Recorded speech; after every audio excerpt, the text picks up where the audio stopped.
என் பேர் லவனிகா. நான் பொள்ளாச்சியிலேருந்து வரேன்.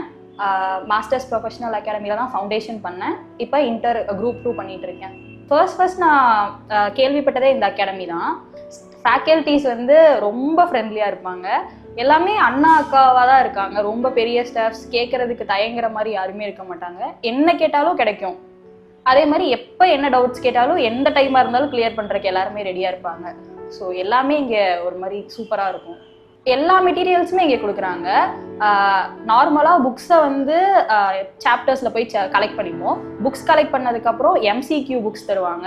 ஏன்னா எங்களுக்கு வந்து 100 மார்க்ஸில் வந்து 30 மார்க்ஸ் MCQவில் வரும். அதனால அதுக்கு ஸ்பெஷல் ட்ரீட்மெண்ட் கொடுத்து சார் வந்து MCQஸ்க்குன்னு தனியாக புக்ஸ் தராரு. அதுக்கு நாங்கள் ரெகுலராக டெஸ்ட் எழுதுவோம்.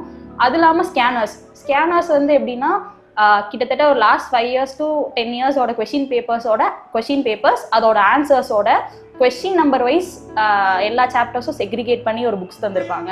அதில் வந்து அதை நம்ம வந்து ரெகுலராக ப்ராக்டிஸ் பண்ணுறப்போ எந்த இடத்துலையுமே லேக் ஆக மாட்டோம். புக்ஸை கம்பேர் பண்ணிட்டு ஸ்கேனர்ஸ் கம்பேர் பண்ணுறப்போ அது வந்து எந்த இடத்துலையும் லேக் ஆகாமல் ஈஸியாக எக்ஸாம்ஸ் கிளியர் பண்ண முடியும். அதையும் நாங்கள் ரெகுலராக டெஸ்ட் எழுதுவோம். அது கூட சார் சிம்பிளிஃபைட் ஸ்டடி மெட்டீரியல்ஸ் தருவாங்க. ஏன்னா எங்களோட புக்ஸில் வந்து எல்லாமே பெரிய பெரிய எக்ஸ்ப்ளனேஷன்ஸாக இருக்கும். அதை வந்து ஈஸியாக எப்படி அண்டர்ஸ்டாண்ட் பண்ணிக்கலாம் அப்படிங்கிறத வந்து சிம்பிளிஃபைட் ஸ்டடி மெட்டீரியல்ஸ் மூலியமாக கொடுத்துருப்பாரு. அதையும் நாங்கள் ரெஃபர் பண்ணுறப்போ எல்லாமே ஓவராலாக நாங்கள் ரெகுலராக டெஸ்ட் எழுதுகிறப்போ எக்ஸாமை வந்து ஈஸியாக ஃபேஸ் பண்ண முடியும். எந்த பயமும் இல்லாமல் ஜாலியாக படிக்கலாம்.